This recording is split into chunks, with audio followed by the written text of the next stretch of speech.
বন্ধুরা, আজকে বর্ষা স্পেশাল বাঙালির অত্যন্ত জনপ্রিয় একটা সাবেকি রেসিপি নিয়ে চলে এসেছি।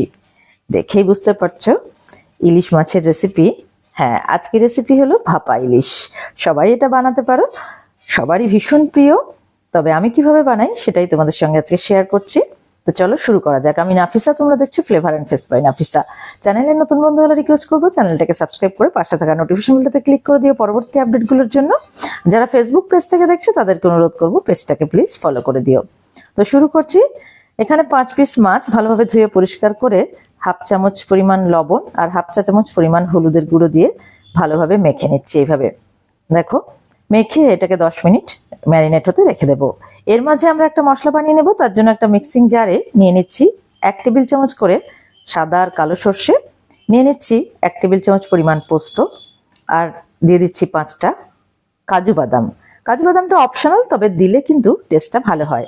সামান্য একটু লবণ দিয়ে এগুলোকে প্রথমে আগে শুকনো অবস্থায় আমরা মিক্সিতে একটু ঘুরিয়ে ডাস্ট বানিয়ে নেব। দেখো একদম গুঁড়ো করে নিয়েছি।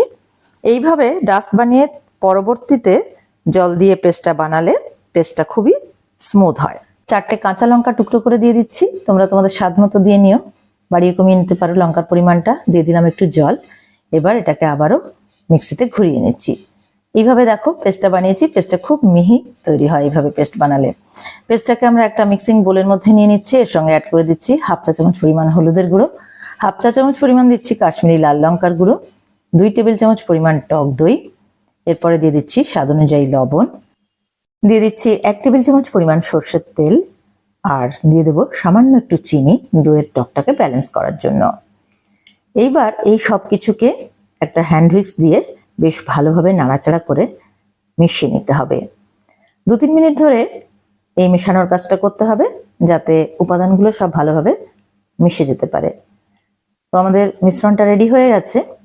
এবার আমরা একটা স্টিলের টিফিন বক্স নিয়ে নিচ্ছি। ভাপাটা স্টিলের টিফিন বক্সে করলেই ভালো হয়, সেই জন্য একটা স্টিলের টিফিন বক্স নিয়ে নিলাম। নিয়ে অর্ধেকটা পরিমাণ মিক্সচার এর মধ্যে নিয়ে নিচ্ছি, নিয়ে একটুখানি স্প্রেড করে দিচ্ছি। এরপর ম্যারিনেট করে রাখা মাছগুলোকে একে একে এই মিশ্রণের মধ্যে উল্টে পাল্টে এইভাবে কোট করে নিতে হবে যাতে সর্ষের মিশ্রণটা মাছের গায়ে ভালোভাবে লেগে যায়। তো এইভাবে একবার ইলিশ ভাপা করে দেখো, খেতে কিন্তু খুবই ভালো হয়। আর খেয়ে তোমাদের কেমন লাগলো কমেন্ট করে কিন্তু জানাতে ভুলো না। তো সব মাছগুলোকে উল্টে পাল্টে এইভাবে কোট করে নিলাম। এরপর এর উপরে দিয়ে দিচ্ছি 1 টেবিল চামচ পরিমাণ সর্ষের তেল। ইলিশ ভাপার যে টেস্টটা বা ফ্লেভারটা সেটাই সর্ষে বাটা আর সর্ষের তেল থেকেই কিন্তু আসে।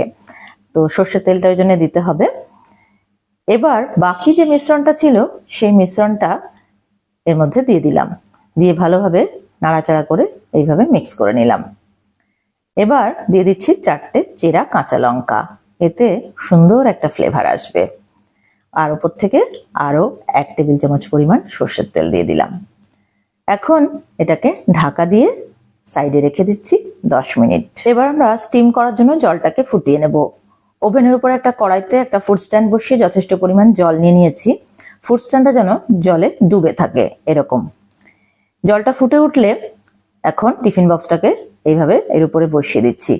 তারপর ঢাকা দিয়ে ফ্লেমটাকে লো টু মিডিয়ামে রেখে 15 থেকে 20 মিনিট স্টিম করে নিতে হবে। 20 মিনিট পর ফিরে আসছি। 20 মিনিট পর আমরা ঢাকাটা খুলে গ্যাসের ফ্লেমটাকে অফ করে দেব। দিয়ে এটাকে এইভাবেই রেখে দেব যতক্ষণ না ঠান্ডা হচ্ছে।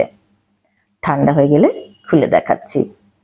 দেখো ভীষণ খেতে ভালো হয় এইভাবে রান্না করলে।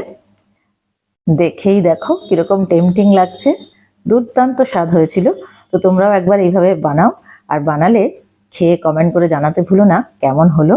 আর আজকের ভিডিওটা ভালো লেগে থাকলে প্লিজ একটা লাইক করো, ফ্রেন্ডস আর রিলেটিভদের মধ্যে অনেক অনেক শেয়ার করো। চ্যানেলে নতুন বন্ধু হলে রিকোয়েস্ট করবো চ্যানেলটাকে সাবস্ক্রাইব করে আমাদের পাশে থেকো। আর যারা ফেসবুক পেজ থেকে দেখছো তাদেরকে অনুরোধ করবো পেজটাকে প্লিজ ফলো করে দিও। Thanks for watching. বাই।